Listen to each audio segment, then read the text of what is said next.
Yes, bwana mambo vipi? Ni Mr. Analyst Online Media. Yes.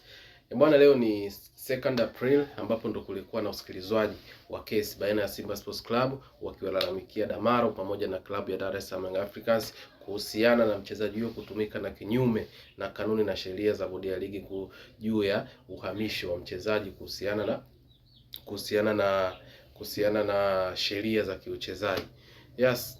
Katika kesi hiyo ambayo mhusika mkuu ni Simba Sports Club ambaye amefungua shauri hilo TFF na bodi ya ligi kumlalamikia mchezaji Damaro pamoja na klabu ya Dar es Salaam Africans kutumika kanuni, basi leo ndio ilikuwa inasikilizwa pale TFF, ambapo kupitia mwanasheria mkuu wa Simba Sports Club wakati anahojiwa nini kilijiri katika shauri hilo ambalo lilikuwa linasikilizwa leo, ni kwamba kwa upande wao walifika viongozi pamoja na yeye kama mwanasheria mkuu wa klabu ili kusikiliza shauri hilo, lakini kwa upande wa walalamikiwa ambao ni Damaro pamoja na Dar es Salaam Africans, wao hawakuweza kufika au kuleta wahusika ambao walitakiwa sasa na wao kukaa kwenye kamati ili kusikiliza mchakato wa kesi hiyo.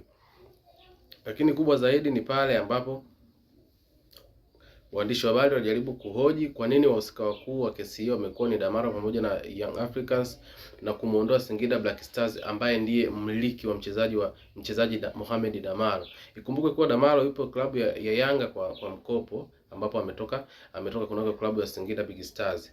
Lakini cha kushangaza ni kama klabu ya Simba wameiondoa Singida Big Stars na kuiweka Dar es Salaam Africans ambayo ni timu imemchukua huyo mchezaji kwa mkopo. Na wakati huo ikifahamika kuwa mchezaji huyo ameanza kucheza Singida kuanzia msimu uliopita mpaka msimu 25-26 mzunguko wa kwanza, mchezaji huyo alikuwa mchezaji wa Singida Black Stars kabla dirisha dogo halijasajiliwa.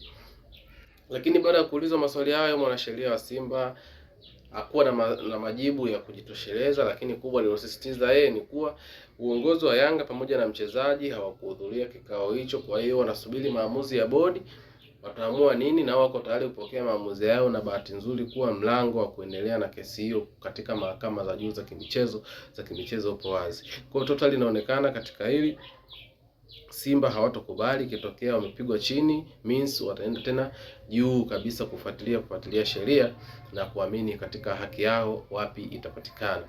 Lakini kwa upande wa Mr. Analyst Online Media, swala hili tunaliona kama limekufa kifo cha mende, kwa sababu huwezi kumwacha mhusika mkuu katika jambo afu ukaenda na minors. Mhusika mkuu katika ile alikuwa ni Yanga na Singida Black Stars na mwenzie Damaro, lakini wamechagua kumchukua Damaro na kumwacha Singida Black Stars, alafu wameondoka na Dar es Salaam Africans.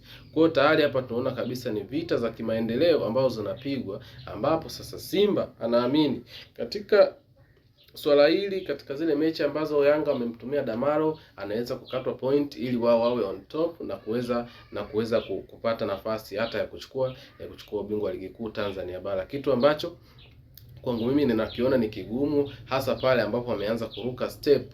Kwa nini uende umchukue mhusika ambaye tena yeye anamtumia kwa mkopo, alafu namuacha yule ambaye ni mchezaji wake halali? Kwa tayari Simba walishajua kuwa Singida sio competitor wao katika masuala ya kiubingwa. Kwa hiyo hapa competitor wao mkuu ambao wamemchukua mchezaji ambaye wao wanaamini kuwa kuna kitu amekiongeza kunako klabu hiyo, wanamtumia nje ya utaratibu.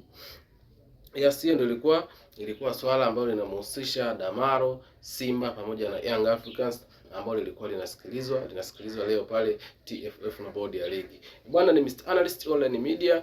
Usisahau ku like, subscribe na kucomment pale mjini YouTube katika channel yetu ambayo inatambulika kwa Mr. Analyst _ unaweza ukaenda pale ukacomment, ukasubscribe na kulike ili uwe wa kwanza kupata taarifa zetu. Asante sana.